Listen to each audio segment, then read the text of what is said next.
Hey guys, Cam for 15 back at it with another video for you guys, and I'm back with another Masamune Kun's Revenge episode review for you guys as my freaking okay, thank you. There we go. Camera's not glitching out anymore. Holy hell. Um yes, back for Masamune Kun. Now, obviously, I missed the actual legit live Monday episode review, busy with work. Also, too, I went to an Angels baseball game with my friends, so that was another reason why I missed the video. And I was too lazy, and every time I got home, too lazy to freaking do a review. But this episode review should kind of be a little bit shorter.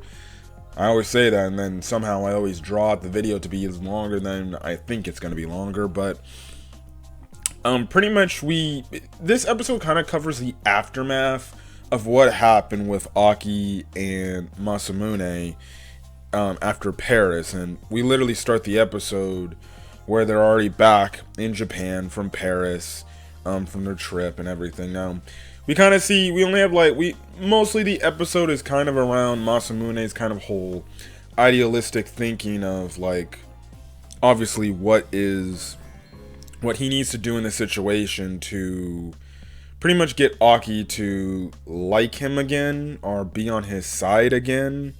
While we get one scene with Aki where she still is kind of shaken up and she's kind of still distraught and upset about really what happened in that situation. And it's kind of a restaurant scene where she's sitting with these other girls and obviously the fake Masamune. And she still hasn't gotten over what Masamune told her, pretty much. Where that could go, I have no clue. Again, we already know Masamune plans to try to talk to her to try to convince her mind again. But fake Masamune was kind of getting chewed up by the friends by not taking pictures and everything. But we kind of get an understanding that fake Masamune, or Goto, or I think it's Gojo or something like that. I know it starts with a G. Pretty much, because we know it's a girl. Again, we know that obviously that she is doing this. Oh my goodness. Yeah, this is gonna be anyway. Whatever. My camera's glitching. Anyways, she's doing this because my sister is in the hospital and definitely needs to get some protection. Or now we kind of get an understanding of why he wants or she wants to marry Aki, because if she gets the funds, well then okay, sister maybe can get the right medical experience, the right medical treatment to be healed. Now we kind of find out that it seems like, guessing this is Aki's mother, in a flashback, mistook this person for Masamune, because remember, Masamune was a fat kid back in the day when they were children. But, obviously, that is not Masamune, and he's kind of using this, or she's kind of using this to her advantage. Now, again, I don't know why she is dressing up as a guy, even way back then, but I guess we'll see. We will see. But other than that, that's kind of where that whole thing goes, and he pretty much tells Aki he'll always be there for her. And yeah, so far cards are playing right in his hands.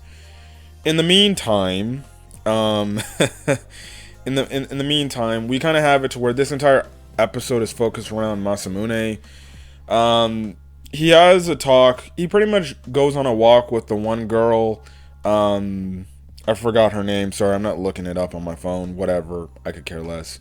And it's kind of, he tells her okay, this is what happened in Paris and everything. And she kind of makes a good point in telling him well, you're still on this revenge plot, and she hugs him. She's like, listen, you won't be with me. Because I think I remember from the first season, she did have a crush on Masamune. And she wanted to actually be with him genuinely.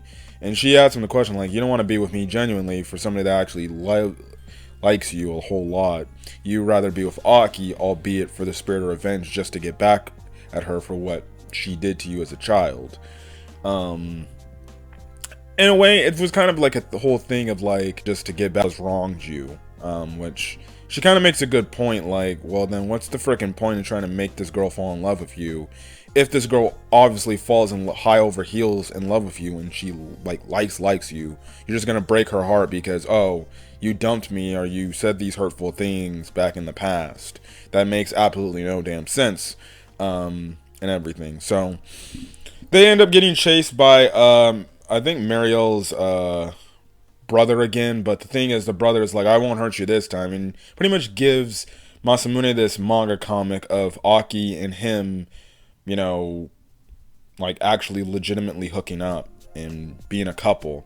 And that kind of gets him to think after, you know, you have this funny scene when he's at home and his sister thinks like, oh, he was messing around with her underwears and everything, but in reality it was just the mom doing the laundry and everything. And he's like, please, I didn't do anything, why?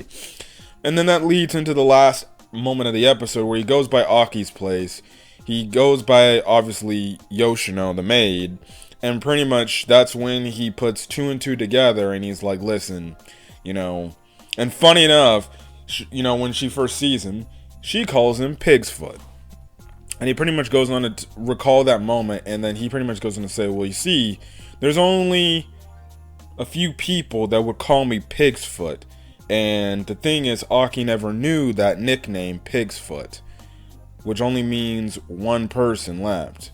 I guess other than bullies that would call him Pig's Foot, but let's be honest, like there was only really one person that would call him Pig's Foot.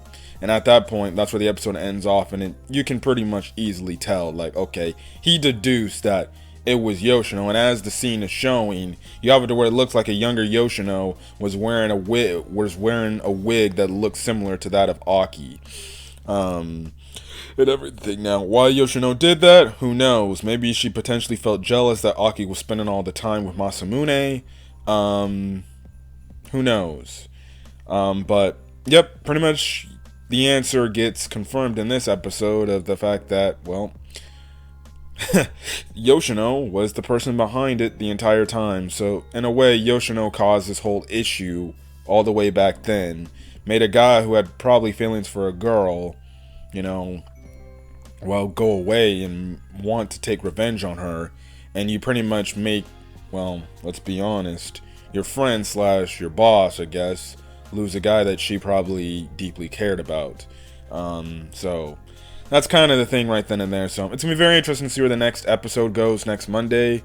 Hopefully I can have it out by then, but no guarantees. Again, with my busy work schedule and things like that, that can get in the way. And sometimes reviews get pushed back to certain days. But it is what it is at the end of the day. I can't really control what I do in my personal life. Again, like I said, I do this YouTube thing for free. It's not like legit trying to like get a job in it, but you know, I'm just doing this for free just to give my takes on certain animes that I like to watch. But anyways, I'm gonna get out of here. If you guys like the video, leave a like, put in the comment section your thoughts on this week's episode of Masamune Kun's Revenge, as well as hit the subscribe button if you want to get more Masamune Kun episode reviews and things like that. But till then, guys, stay safe out there. Have a great rest of your day or night after this video. Peace.